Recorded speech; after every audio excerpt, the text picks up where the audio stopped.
majestic, handsome. Just some of the terms I've heard describe me before. But that's not what we're here to talk about.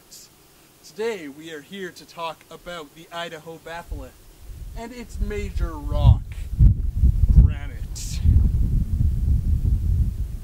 Over the course of the next 9.5 minutes or so, I will be your tour guide through this most magnificent of formations in American geology. As I stated before, the main rock in this geological province is granite. As you can see from this sample in my hand, this is a wonderful, wonderful piece of granite. You can see intermediate coloring in the rock as this volcanic masterpiece came to life between 65 and 100 million years ago. Potentially the oldest formation in the batholith is 180 million years. That is a very long time. Hello, and I'll be the announcer tonight. Now, in my time with the British Special Forces, I did a lot of geology. I was their house geologist. Now, as you can see behind me, lots of geology going on. You can see the scars and crevices out there. And you may wonder, how did those scars get there?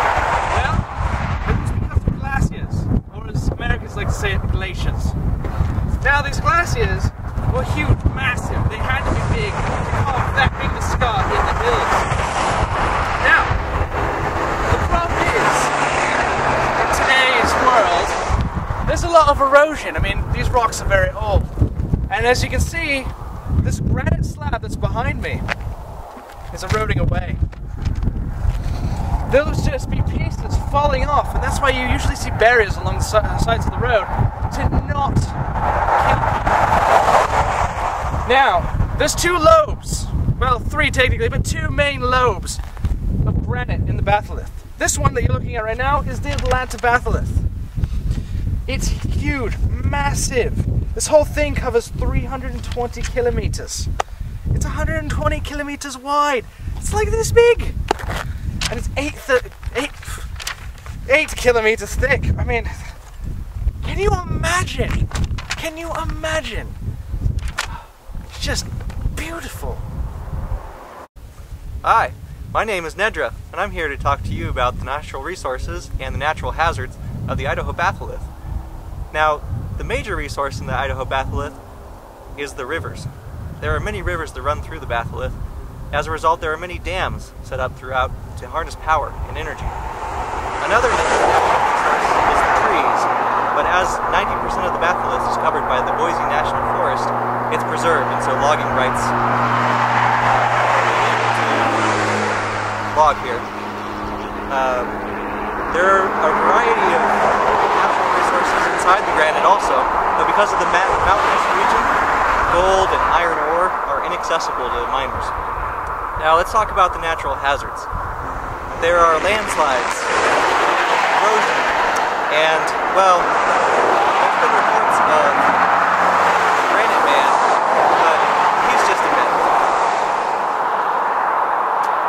What was that? Is that? Where did the rocks come from? Is that Granite Man? Oh god, dude, that's Granite Man. We need to get out of here right now. You gotta go. Oh god. Oh god. Okay. Okay. He's coming for us. What? Get in the car. Get in the car. Now. Let's go. Let's go. Oh god. Get in the car. Oh god. Oh god. I thought it was a myth. It's not just a myth. Oh god, it's real. It's not just a myth. I don't think he can get in the car. Oh god, he's rocking the car. I gotta lock these doors. Oh god. Okay, I think he's done. Oh god, he's leaving. You alright? You okay? I can't do this anymore. I know. They said it was just a myth. It's lies, man. Whoa, what's he doing? He's still out there. Well, you You guys are in for a treat.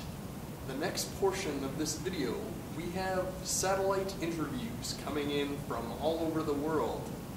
Unfortunately, due to some technical difficulties, we do not have audio in these satellite feeds. So, we will be doing some lip reading and trying to translate what the good doctors are saying. Fortunately, Dr. Stein has been located through telephone and will be available for us. The same cannot be said for Dr. Jinswig and Dr. Pipilipi. The main type of rock found in the Idaho batholith is granite. It varies a little bit from place to place, but doesn't change that much. The granite ranges from muscovite biotite granite to biotite granodiorite. How did all of this granite get here, you may be asking? Well, 100 to 65 million years ago, it was extruded out of the earth thanks to the subduction of the Farallon plate. Now there are two lobes of the batholith, the Atlanta lobe and the Bitterroot lobe. It's good to note that the Atlanta lobe was extruded first. It also seems that they were extruded from the west moving towards the east. As we can see, this is your standard granite. It looks like it's intruded a little bit with some basalt. And as we can see here, there are some cuts and planes along this chunk of granite. And it seems like she's saying that granite powder is good for your skin and improves facial hair growth. Not really sure why she would think that. What? You lose my audio? You do that again, we have big problem. That rock too big. Much too big. Taidala. Now, we were talking about the present topography of province. Due to process of large magma bodies cooling different rates, the Idaho batholith composed many different rock types, different crystals, but all granite. The large size of magma bodies makes the batholith one mass of big granite. The rising of these magma plutons caused large mountains. The eastern part of batholith experienced thrust faulting due to thickening and compression, which led to older rocks placed above bigger rocks. So, you guys lost my audio is what you're telling me. Fine, I will tell you again what I told you before.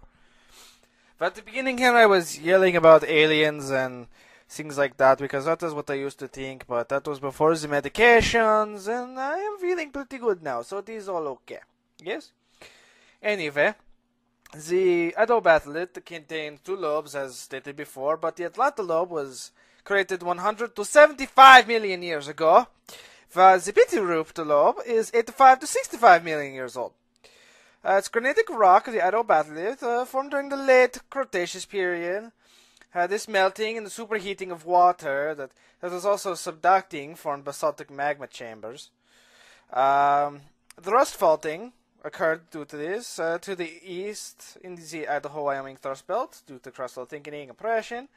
There's isostatic rebound, mainly between 65 and 50 million years ago, which caused erosion of the overlying rocks and, stuff like that. The Eocene Chalice volcanic rocks, 50 million years ago rest uncomfortably on the middle of the depths of the Atlanta lobe. The Atlanta lobe contains 6 types of granite: tonalite, muscovite, biotite, granodite, hornblade, biotite, granodite. You guys lost some of my... Oh, great, guys. Very good. You lost like a minute and a half, sir. Good. I'm going to have to hurry up. Anyway, yes, there's many types of granite in the Atlanta lobe. And in the Bitterroot lobe, that contains 2 main phases, which are hornblade, biotite, tonalite, and the muscovite, biotite, granodiorite. The tonalite on the west side originated when the melting of more mafic upper mantle or oceanic rocks occurred near the subduction zone, Granitic intrusion rock on the east side of the Bitterroot Lobe and of the north and northeast side of the Atlantic Lobe, developed by melting of belt and pre-belt basement schists and gneiss. The country rocks on the eastern side of the Atlantic Lobe include Paleozoic marine clastic sediments. Great, guys. Good job losing the audio and some of the video, but at least you gave me a call back. Thanks, guys. Really. Hello there. I didn't notice you. Well, I think that now that we've learned so much about the Idaho batholith, we should have a quick little recap.